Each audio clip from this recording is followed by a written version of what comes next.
ನಮಸ್ತೆ, ನಮಸ್ಕಾರ ಮಕ್ಕಳೇ. ಆತ್ಮೀಯ 10ನೇ ತರಗತಿಯ ನಮ್ಮ ಶಾಲೆಯ ವಿದ್ಯಾರ್ಥಿಗಳೇ, ಈಗಾಗಲೇ ಕೋವಿಡ್ನ ಸಂಕಟದಿಂದ ನೀವೆಲ್ಲ ಮನೆಯಲ್ಲಿ ಇರಬೇಕಾದಂತಹ ಒಂದು ಪರಿಸ್ಥಿತಿ ನಿರ್ಮಾಣ ಆಗಿದೆ ಅಲ್ವಾ? ಆದರೆ ಕಲಿಕೆ ನಿರಂತರ. ಯಾವುದೇ ಸಂಕಷ್ಟ ಬಂದರೂ ಸಹ ನಾವು ಕಲಿಯುವ ವಯಸ್ಸಿನಲ್ಲಿ ಕಲಿಯಬೇಕು. ಹಾಗಾಗಿ ನಾವು ಒಂದು ಕೆಲಸ ಮಾಡುವ, ನಮ್ಮ ಆನ್ಲೈನ್ನ ಮೂಲಕ ನಾವು 10ನೇ ತರಗತಿಯ ಗಣಿತ ಪಠ್ಯದ ವಿಷಯಗಳನ್ನು ಇವತ್ತಿನಿಂದ ಆರಂಭಿಸುವ. ಮುದ್ದು ಮಕ್ಕಳೇ, ನಮ್ಮ ಸರ್ಕಾರಿ ಪ್ರೌಢಶಾಲೆ Horanadu ಕಾಡ್ಮಠ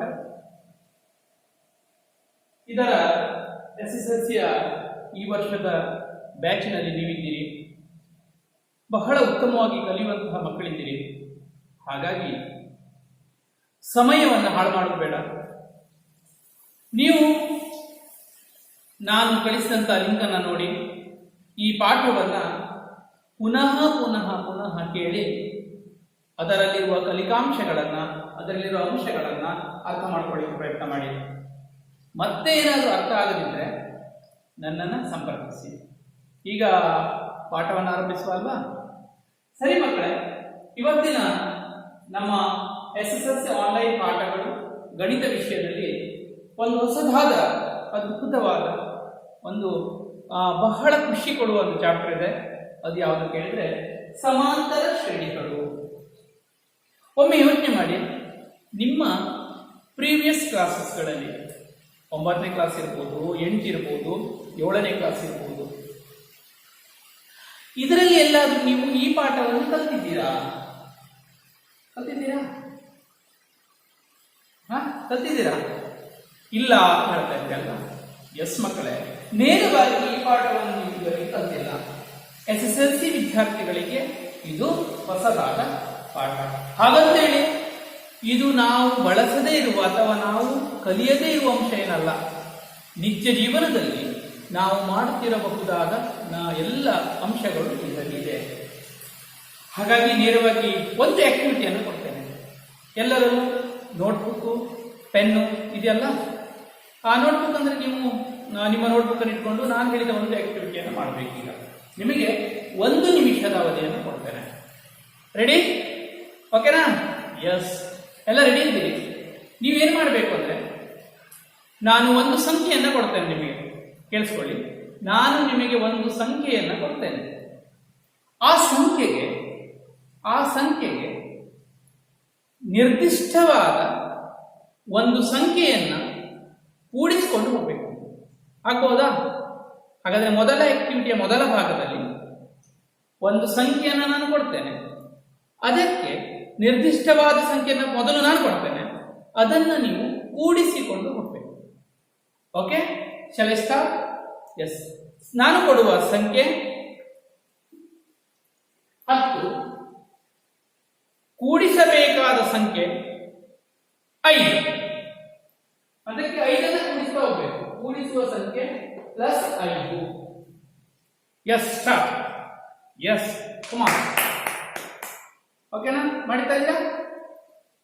S yes yes yes S.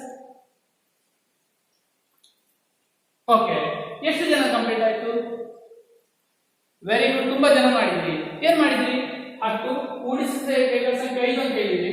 ಹಾಗೆ 10 + 5 ಅಂದ್ರೆ ನೆಕ್ಸ್ಟ್ ಸಂಖ್ಯೆ ಯಾವ್ದು ಬರಬೇಕು? 10ಕ್ಕೆ 5 ಕೂಡಿಸಿ 15. ಮುಂದಿನ ಸಂಖ್ಯೆ 10ಕ್ಕೆ ಮತ್ತೆ 5 ಕೂಡಿಸಿ ಯಾವ್ದು ಬರಬೇಕು? 20. ಮತ್ತೆ 5 ಕೂಡಿಸಿ ಬರಬೇಕು 25. ಮತ್ತೆ 5 ಕೂಡಿಸಿ ಮಾಡಬೇಕು 30. ಹೌದಾ? ಬರ್ದಿದ್ರಲ್ಲ? ಎಸ್, ಫೈನ್, ವೆರಿ ಗುಡ್ ಮಕ್ಕಳೇ. ಈಗ ನಾನೊಂದು ಕೆಲಸ ಮಾಡ್ತೇನೆ, ಇನ್ನೊಂದು ಸಂಖ್ಯೆಯನ್ನು ಕೊಡ್ತೇನೆ, ಅದಕ್ಕೆ ನಿರ್ದಿಷ್ಟವಾದ ಸಂಖ್ಯೆಯಿಂದ ಕಳಿಬೇಕು. ಕಳಿತೀರಾ? ಎಸ್, 50. ನೀವು ಕಳೆಯಬೇಕಾದ ನಿರ್ದಿಷ್ಟ ಸಂಖ್ಯೆ -10, ಅಥವಾ ನೀವು ಕೂಡಿಸಬೇಕಾದ ಸಂಖ್ಯೆ -10. ಸರಿಯಲ್ಲ? ಕೂಡಿಸಬೇಕಾದ ಸಂಖ್ಯೆ -10 ಅಂದ್ರೂ ಒಂದೇ, ಕಳೆಯಬೇಕಾದ ಸಂಖ್ಯೆ 10 ಅಂದ್ರೂ ಒಂದೇ. ಮಾಡ್ತೀರಾ? S, start. ಎಸ್, 50. ನೆಕ್ಸ್ಟ್ -10 ಅಂದ್ರೆ 40 ಕೂಡಿಸಿ ಮೈನಸ್ 10 ಕೂಡಿಸಿದ್ರೆ 40, 40ಕ್ಕೆ ಮೈನಸ್ 10 ಕೂಡಿಸಿದ್ರೆ 30, 30ಕ್ಕೆ ಮೈನಸ್ 10 ಕೂಡಿಸಿದ್ರೆ 20, 20ಕ್ಕೆ ಮೈನಸ್ 10 ಕೂಡಿಸಿದ್ರೆ ಎಷ್ಟು 10. ಹೀಗೆ ಒಂದಿಷ್ಟು ಸಂಖ್ಯಾ ಸರಣಿಗಳನ್ನು ನಾವು ಪಡಿತಾ ಇದ್ದೇವೆ. ಸಂಖ್ಯಾ ಸರಣಿಗಳನ್ನು ಪಡೆದಿದ್ದೇವೆ. ಅದು ಒಂದು ಇರಲಿ. ಈಗ ನೀವು ಒಂದು ಕೆಲಸ ಮಾಡೋದು, ಮತ್ತೊಂದು ಸಂಖ್ಯೆಯನ್ನು ಕೊಡ್ತೇನೆ, ನಿರ್ದಿಷ್ಟವಾದ ಒಂದು ಸಂಖ್ಯೆ 3. ಇದಕ್ಕೆ ನೀವು ನಿರ್ದಿಷ್ಟವಾದ ಸಂಖ್ಯೆಯಿಂದ ಗುಣಿಸಬೇಕು. 3ಕ್ಕೆ ನಿರ್ದಿಷ್ಟವಾದ ಸಂಖ್ಯೆ 2, 2ರಿಂದ ಗುಣಿಸ್ತಾ ಬನ್ನಿ. 3 3 2 6, 6 2 6 2 ಮಾಡಬೇಕು 12, 12ಕ್ಕೆ ಮತ್ತೆ 2ರಿಂದ ಗುಣಿಸಬೇಕು 24, 24ಕ್ಕೆ 2ರಿಂದ ಗುಣಿಸಿದ್ರೆ 48. ಈ ರೀತಿ ಸಂಖ್ಯೆಗಳ ಸರಣಿಗಳನ್ನು ನಾವು ಪಡೆಯಬಹುದು. ಇವುಗಳಲ್ಲಿ ಈ ಸಂಖ್ಯೆಗಳಲ್ಲಿ ಒಂದು ನಿಯಮ ಇದೆ, ಒಂದು ನಿಬಂಧನೆ ಇದೆ. ಹೀಗೆ ಸಂಖ್ಯೆಗಳ ನಡುವೆ, ಸಂಖ್ಯೆಗಳ ಸರಣಿಗಳ ನಡುವೆ, ಸಂಖ್ಯೆಗಳ ಪಟ್ಟಿ ಅಂತ ಹೇಳ್ತಾರೆ, ಸಂಖ್ಯೆಗಳ ಪಟ್ಟಿಯಲ್ಲಿ ಯಾವುದಾದರೂ ಒಂದು ನಿಬಂಧನೆ ಒಳಪಟ್ಟಿದ್ರೆ ಆ ಸಂಖ್ಯೆಗಳು ಸುಮ್ಮನೆ ಕೂತ್ಕೊಳ್ಳೋದಿಲ್ಲ. ಅವನ ಪಕ್ಕದವನ ಜೊತೆಗೆ ಒಂದು ಏನಿದೆ, ಏನೋ ಒಂದು ಸಂಬಂಧದಲ್ಲಿ ಅವನಿದ್ದಾನೆ. ಸುಮ್ಮನೆ ಅಲ್ಲಿ ಕೂತ್ಕೊಂಡಿಲ್ಲ, ಅವನ ಪಕ್ಕದಲ್ಲಿ ಕೂತ್ಕೊಳ್ಬೇಕಿದ್ರೆ ಒಂದು ಸಂಬಂಧದಲ್ಲಿ ಕೂತ್ಕೊಳ್ಬೇಕು. ಈ ರೀತಿ ಸಂಖ್ಯೆಗಳನ್ನು ನಾವು ಶ್ರೇಣಿಗಳು ಮಾಡ್ತೇವೆ. ಈ ರೀತಿ ಸಂಖ್ಯೆಗಳ ಸರಣಿಯನ್ನ ಯಾವ ಸಂಖ್ಯೆಗಳ ನಡುವೆ ನಿರ್ದಿಷ್ಟವಾದ ಒಂದು ಸಂಬಂಧ ಇರ್ತದೆಯೋ ಆಗ ಅವುಗಳನ್ನು ಶ್ರೇಣಿಗಳು ಮಾಡ್ತೇವೆ. It's clear? ಶ್ರೇಣಿಗಳು ಪದ ಗೊತ್ತಾಯ್ತಲ್ಲ ಎಲ್ಲರಿಗೂ? Yes, very good. ಈಗ ನಾವು ಈ ಎ ಪಟ್ಟಿ ಅಂತ ಹೇಳುವ, ಇದು ಬಿ ಪಟ್ಟಿ ಅಂತ ಹೇಳುವ. ಎ ಮತ್ತು ಬಿ ಪಟ್ಟಿಗಳನ್ನು ಒಮ್ಮೆ ಓದಿ. ಎ ಪಟ್ಟಿಯಲ್ಲಿ ಸಂಖ್ಯೆಗಳನ್ನು ಓದಿ. ಒಂದು ಮೊದಲ ಉದಾಹರಣೆ 1 2 3 4 ಸೋ ಆನ್. ಬಿ ಪಟ್ಟಿಯನ್ನು ಓದು. ಫಾತಿಮಾ ಸಾಹಿದ ಕೇಳ್ತಾ ಇದೆಯಾ? Yes, 100, yes 70, yes 40, 10 so on. ಈಗ ಸಿ ಮೂರನೆಯನ್ನ ಮರುವಿನ ವೇಗಸ್ ಎಸ್ 3 3 3 3 ಸೋ ಆನ್. ಈಗ ಡಿ ಸಂಖ್ಯೆಯನ್ನ ಯಾರು ಓದ್ತೀರಿ? Yes Josna -3 -2 -1 0 1 so. ಹಾಗೆ ಬಿ ಪಟ್ಟಿಗೆ ಬಂದರೆ ಮೊದಲ ಉದಾಹರಣೆಯನ್ನ ಯಾರು ಓದ್ತೀರಿ? ಎಸ್ ಚರಣಕುಮಾರ್ ಓದ್ತೀಯಾ? ಕಾಣುದಿಲ್ಲ ಅರ್ಥದಲ್ಲ? Yes, okay. 5 6 8 13 20 so on. ಇದು ಹೀಗೆ ಸೋ ಆನ್ ಅಂತ. ನೆಕ್ಸ್ಟ್ ಇನ್ನೊಂದು ಉದಾಹರಣೆಯನ್ನ yes Lavanya yes 5 15 20 25 35 so on. ಹಾಗೆ ಮುಂದಿನ ಉದಾಹರಣೆ ಸಿ ಎಸ್ 100 80 40 10 ಸೋ ಆನ್. ಮುಂದಿನ ಸಂಖ್ಯೆ 1 ಸಂಖ್ಯಾ ಸರಣಿ 1 5 6 8 ಸೋ ಆನ್. ಹಾಗಾದರೆ ಎ ಪಟ್ಟಿಯ ಸಂಖ್ಯಾ ಸರಣಿಯು ಬಿ ಪಟ್ಟಿಯ ಸಂಖ್ಯಾ ಸರಣಿಗಳನ್ನು ಗಮನಿಸಿದರೆ ಇದರಲ್ಲಿ ಶ್ರೇಣಿ ಯಾವುದು? ಈಗ ಹೇಳಿದೆ ನಾನು, ಶ್ರೇಣಿ ಆಗಬೇಕಿದ್ರೆ ಏನಿರಬೇಕು ಅಂತ ಹೇಳಿದ್ದೇನೆ, ನಿರ್ದಿಷ್ಟವಾದಂತಹ ಒಂದು ಸಂಬಂಧ ಇರಬೇಕು ಅಂತ ಹೇಳಿದ್ದೇನೆ. ಹಾಗಾದ್ರೆ ಎ ಪಟ್ಟಿಯಲ್ಲಿರುವ ಸಂಖ್ಯಾ ಸರಣಿಗಳನ್ನು ಬಿ ಪಟ್ಟಿಯಲ್ಲಿರುವ ಸಂಖ್ಯಾ ಸರಣಿಗಳನ್ನು ಗಮನಿಸಿದ್ರೆ ಇದರಲ್ಲಿ ಶ್ರೇಣಿಗೊಳಪಡುವುದು ಯಾವುದು? ಇದರಲ್ಲಿ ಏನಾದ್ರು ಸಂಬಂಧ ಇದೆಯಾ? 5 1 6 6 2 8 ಇಲ್ಲ, ಮತ್ತೆ ಎಷ್ಟೆಷ್ಟು ಹೆಚ್ಚು ಕಡಿಮೆ ಆಗ್ತಾ ಇದೆ. ಹಾಗಾದ್ರೆ ಇದು ಶ್ರೇಣಿಯೇ ಅಲ್ಲ. ಹಾಗೆ 5 10 15 15 5 20 20 5 + 5 ಮತ್ತೆ 10 ಆಗಿದೆ. ಹಾಗಾದ್ರೆ ಇದು ಏನಾಗಿಲ್ಲ, ಸಂಖ್ಯೆ ಶ್ರೇಣಿಯೇ ಆಗಿಲ್ಲ. ಇದು ಶ್ರೇಣಿ ಆಗಿಲ್ಲ, ಇದು ಶ್ರೇಣಿ. ಹಾಗಾದ್ರೆ ಇದು ಬೇಡ ನಮಗೆ. ಶ್ರೇಣಿ ಆಗದಿರುವ ಈ ಸಂಖ್ಯಾ ಶ್ರೇಣಿಗಳನ್ನ ನಾವೇನಲ್ಲ ಬೇಡ, ಇದನ್ನ ಕಲಿಯುವುದೇ ಬೇಡ. ನಾವು ಕಲಿಬೇಕಾದ ಒಂದು ಶ್ರೇಣಿ ಆಗಿರಬೇಕು, ಮತ್ತೆ ಅದರಲ್ಲಿಯೂ ಏನಾದ್ರು ಸ್ಪೆಷಲ್ ಇದೆಯಾ ಅಂತ ನೋಡುವ. ಹಾಗಾದ್ರೆ ಇವೆಲ್ಲ ಸಂಖ್ಯೆಗಳು ಶ್ರೇಣಿ ಹೌದಾ? ಶ್ರೇಣಿ ಹೌದಾ? 1 ಎಷ್ಟು +1 2 2 +1 3 3 +1 4 ಅಲ್ವಾ? ಹೆಚ್ಚಾಗಿದೆ. ಮುಂದಿನ ಸಂಖ್ಯೆ ಯಾವುದು ಹೇಳಿ? ಪದ್ಮಶ್ರೀ. ಓಕೆ, 5 ಅಲ್ವಾ? ಎಸ್.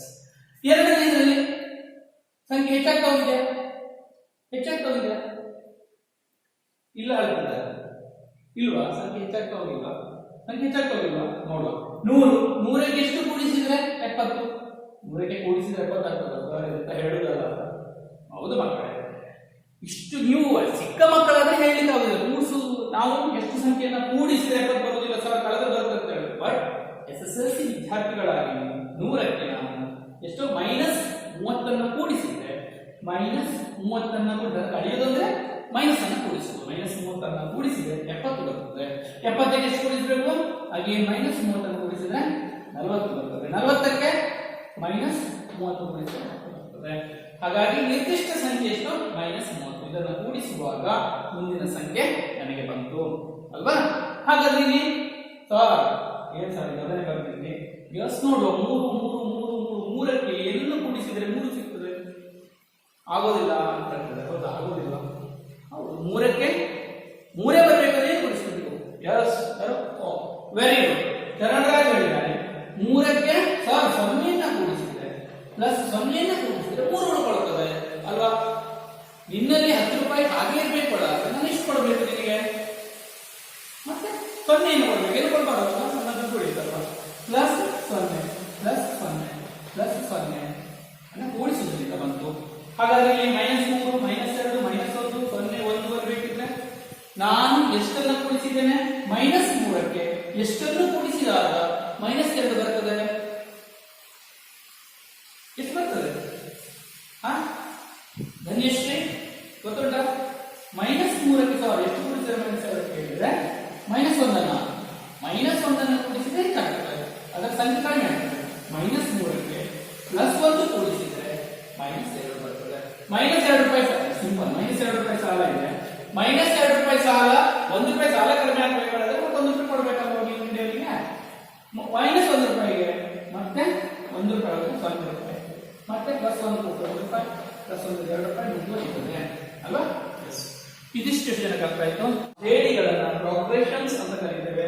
ಹಾಗಾದ್ರೆ ಪ್ರೋಗ್ರೆಷನ್ಸ್ ನಲ್ಲಿ ಸಮಾಂತರ ಶ್ರೇಣಿಗಳಾಗಬೇಕಿದ್ರೆ, ಸಮಾಂತರ ಶ್ರೇಣಿಗಳು ರಚಿಸಬೇಕಿದ್ರೆ ಈ ಎಲ್ಲ ಉದಾಹರಣೆಗಳು ಸಹ ನಾವು ಸಮಾಂತರ ಶ್ರೇಣಿಗಳು ಬರೀ ಶ್ರೇಣಿ ಎಲ್ಲವೂ ಸಮಾಂತರ ಶ್ರೇಣಿ ಹೆಸರಿರ್ತದೆ.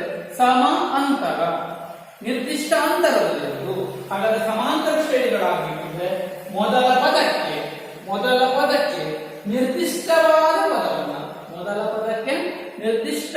ಪದವನ್ನ ಕೂಡಿಸ್ತಾ ಮುಂದಿನ ಪದವನ್ನು ಪಡೆಯಬಹುದಾದರೆ ಅಂತಹ ಶ್ರೇಣಿಗಳನ್ನು ನಾವು ಸಮಾಂತರ ಶ್ರೇಣಿಗಳು ಅಂದ್ರೆ ಅರ್ಥಮೆಟಿಕ್ ಪ್ರೋಗ್ರೆಷನ್ಸ್ ಅಂತ ಕರೀತೇವೆ.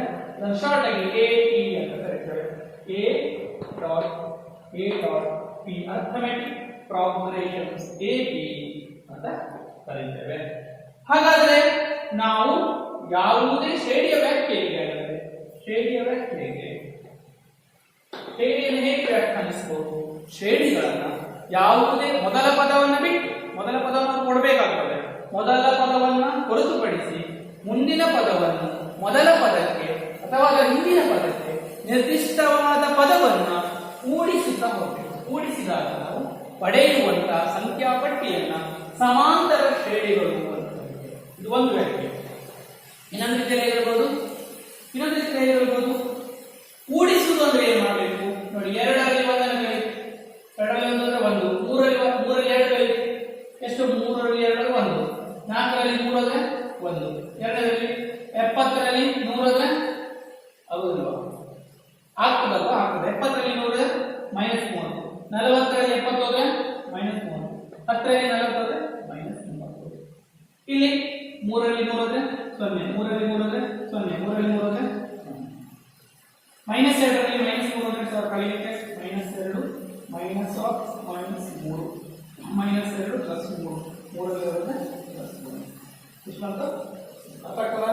ಅರ್ಥ ಆಗ್ತುಂಟಾ? ಇದನ್ನು ನೋಡ್ಬೇಕಾ? -1 -2 -1 +2 ಅಂದ್ರೆ ಯಾವುದೇ ಸಂಖ್ಯೆಯನ್ನು ಅದರ ಹಿಂದಿನ ಸಂಖ್ಯೆಯೊಂದಿಗೆ ಕಳೆದಾಗ, ಯಾವುದೇ ಒಂದು ಸಂಖ್ಯೆಯನ್ನು ಅದರ ಹಿಂದಿನ ಸಂಖ್ಯೆಯೊಂದಿಗೆ ಕಳೆದಾಗ ಒಂದು ಸ್ಥಿರವಾದ ಸಂಖ್ಯೆಯನ್ನು ಪಡೆಯಬಹುದಾದರೆ ನಾವು ಆ ಸಂಖ್ಯಾ ಸರಣಿಯನ್ನು ಕರೀತೇವೆ ಸಮಾಂತರ ಶ್ರೇಣಿಗಳು. ಅರ್ಥಾತ್ ಎರಡನೇ ವ್ಯಾಖ್ಯೆ ನಾವು ಸುಲಭಗೊಳಿಸುವ, ಒಂದು ಸಂಖ್ಯೆಯನ್ನು ಅದರ ಹಿಂದಿನ ಸಂಖ್ಯೆಯಿಂದ ಕಳೆದಾಗ ನಿರ್ದಿಷ್ಟ ಸ್ಥಿರ ಸಂಖ್ಯೆಯನ್ನು ಸಿಗಬಹುದಾದರೆ ಇದನ್ನ ಶ್ರೇಣಿಯನ್ನು ನಾವು ಸಮಾಂತರ ಶ್ರೇಣಿ ಅಂತ ಕರೀತೇವೆ. ಮತ್ತು ಹಾಗಾದ್ರೆ ಅದರಲ್ಲಿ ನಾವು ಎರಡು ವಿಧವನ್ನು ಕರೀತೇವೆ. ಒಂದು ಪರಿಮಿತ ಸಮಾಂತರ ಶ್ರೇಣಿ, ಪರಿಮಿತ ಸಮಾಂತರ ಶ್ರೇಣಿ. ಇನ್ನೊಂದು ಯಾವ್ದಿರ್ಬೋದು? ಅಪರಿಮಿತ ಸಮಾಂತರ ಶ್ರೇಣಿ. ಪರಿಮಿತ ಮತ್ತೊಂದು ಅಪರಿಮಿತ. ಇಲ್ಲಿರುವುದೆಲ್ಲವೂ ಸಹ ಡಾಟ್ ಹಾಕಿದ್ದೇನಲ್ಲ, ಡಾಟ್ ಹಾಕಿದ್ದೇನೆ ಅಂದ್ರೆ ಮುಂದುವರಿತದೆ, ಎಂದಿಲ್ಲ, ಅವುಗಳೇ ಕೊನೆ ಇಲ್ಲ. ಅವುಗಳೆಲ್ಲವೂ ನಾವೇನು ಅಪರಿಮಿತ ಸಮಾಂತರಗಳು. ಒಂದು ಸಮಾಂತರ ಶ್ರೇಣಿಗಳಲ್ಲಿ ಪದಗಳು ಮುಕ್ತಾಯಗೊಳ್ಳದಿದ್ದರೆ ಅದನ್ನೇನು ಕರೀತೇವೆ? ಅಪರಿಮಿತ ಸಮಾಂತರ ಶ್ರೇಣಿ ಅಲ್ವಾ? ಹಾಗಾದ್ರೆ ಒಂದು ವೇಳೆ ನಾನು ಇಲ್ಲಿ ಈ ಉದಾಹರಣೆಯಲ್ಲಿ 10ಕ್ಕೆ ನಿಲ್ಲಿಸಿದ್ದೆ, 100, 70, 40 ನಿಲ್ಲಿಸಿದ್ರೆ ಕಡೆಯ ಪದಗಳಾಗಿತ್ತು 10, ಕಡೆಯ ಪದ ಕಡೆಯ ಅಂದ್ರೆ ಒಂದು ಶ್ರೇಣಿಯಲ್ಲಿ ಒಂದು ಪದದಿಂದ ಕೊನೆಗೊಂಡಿದ್ದರೆ, ಒಂದು ಸಂಖ್ಯಾ ಸರಣಿಯಲ್ಲಿ ಒಂದು ಅಂತಿಮವಾದ ಪದ ಸಿಕ್ಕಿದ್ರೆ ಅದನ್ನು ನಾವು ಪರಿಮಿತ ಸಮಾಂತರ ಶ್ರೇಣಿಗಳು ಅಂತ ಕರೀತೇವೆ. ಹಾಗಾದ್ರೆ ಈಗ ನಾವು ಗಣಿತೀಯವಾಗಿ ಸಮಾಂತರ ಶ್ರೇಣಿಯನ್ನು ಹೇಗೆ ತೋರಿಸಬೇಕು ಅನ್ನೋದನ್ನ ನೋಡುವ. ಸರಿಯಾ? ಅರ್ಥ ಆಗ್ತುಂಟಲ್ಲ?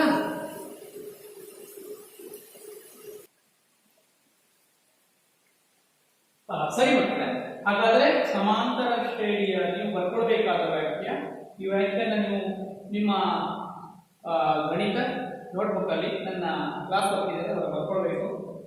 ವ್ಯಾಖ್ಯೆ: ಒಂದು ಶ್ರೇಣಿಯ ಯಾವುದೇ ಪದ ಮತ್ತು ಅದರ ಹಿಂದಿನ ಪದಗಳ ವ್ಯತ್ಯಾಸ ಸ್ಥಿರವಾಗಿದ್ದರೆ, ಇವಾಗ ಹೇಳಿದೆ ಉದಾಹರಣೆಯಿಂದ, ಆ ಶ್ರೇಣಿಯನ್ನು ಸಮಾಂತರ ಶ್ರೇಣಿ ಎನ್ನುವರು. ಮತ್ತೊಮ್ಮೆ ಹೇಳ್ತೇನೆ, ಒಂದು ಶ್ರೇಣಿಯ ಯಾವುದೇ ಪದ ಮತ್ತು ಅದರ ಹಿಂದಿನ ಪದಗಳ ವ್ಯತ್ಯಾಸ ಸ್ಥಿರವಾಗಿದ್ದರೆ ಆ ಶ್ರೇಣಿಯನ್ನು ಸಮಾಂತರ ಶ್ರೇಣಿ ಎನ್ನುವರು. ಹಾಗೂ ಸ್ಥಿರ ಸಂಖ್ಯೆಯನ್ನು ಈ ಪಡಿತೇವಲ್ಲ ಕಳೆದಾಗ, ಸ್ಥಿರ ಸಂಖ್ಯೆಯನ್ನು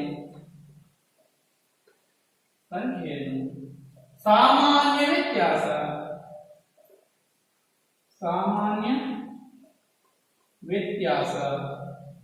ಡಿ, ಕಾಮನ್ ಡಿಫರೆನ್ಸ್, ಸಾಮಾನ್ಯ ವ್ಯತ್ಯಾಸ ಡಿ ಅಂತ ಕರೀತೇವೆ. ಡಿ ಸಾಮಾನ್ಯ ವ್ಯತ್ಯಾಸ ಡಿ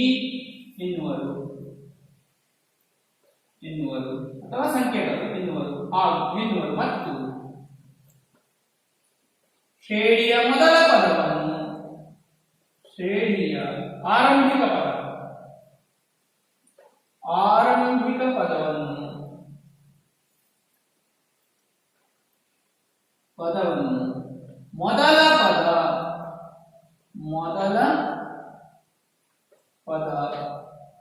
ಮೊದಲ ಪದ ಎ ಎನ್ನುವರು.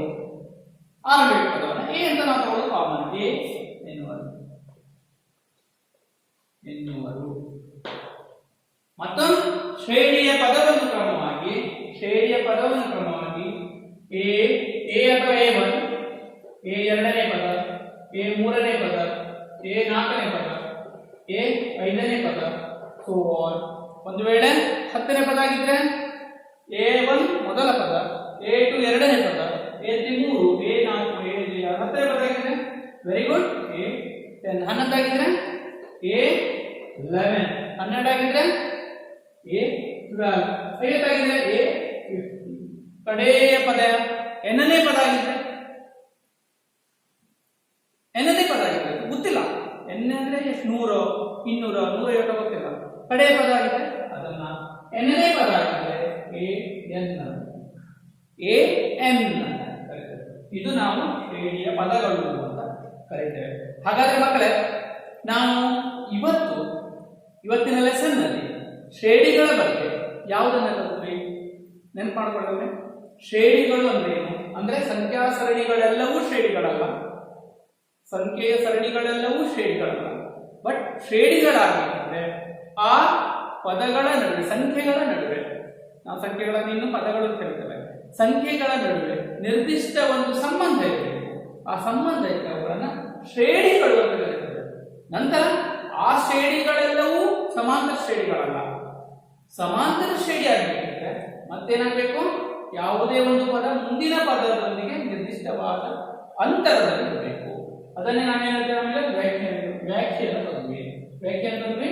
ಒಂದು ಶ್ರೇಣಿಯ ಯಾವುದೇ ಪದ ಮತ್ತು ಅದರ ಹಿಂದಿನ ಪದಗಳ ವ್ಯತ್ಯಾಸ ಸ್ಥಿರವಾಗಿದ್ದರೆ ಆ ಶ್ರೇಣಿಗಳು ಸಮಾಂತರ ಶ್ರೇಣಿಗಳು ಎನ್ನುವರು. ಹಾಗೂ ಸ್ಥಿರ ಸಂಖ್ಯೆಯ ಸಾಮಾನ್ಯ ವ್ಯತ್ಯಾಸ ಡಿ ಎನ್ನುವರು ಮತ್ತು ಶ್ರೇಣಿಯ ಆರಂಭಿಕ ಪದವನ್ನು ಮೊದಲ ಪದ ಎ ಎನ್ನುವರು ಅನ್ನೋದನ್ನು ಕಲಿತ್ವಿ.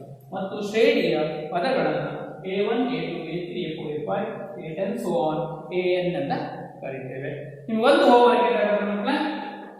S, homework very simple. ನೀವು ಯಾವುದೇ 5 ಶ್ರೇಣಿಗಳ ಸಮಾಂತರ ಶ್ರೇಣಿಯನ್ನು 5 ಸಮಾಂತರ ಶ್ರೇಣಿಗಳನ್ನು ಬರೆದು 5 ಸಮಾಂತರ ಶ್ರೇಣಿಗಳನ್ನು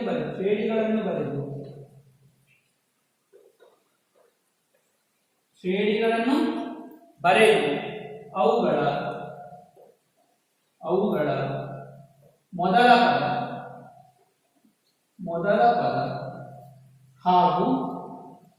ಮೊದಲ ಪದ ಹಾಗೂ ಸಾಮಾನ್ಯ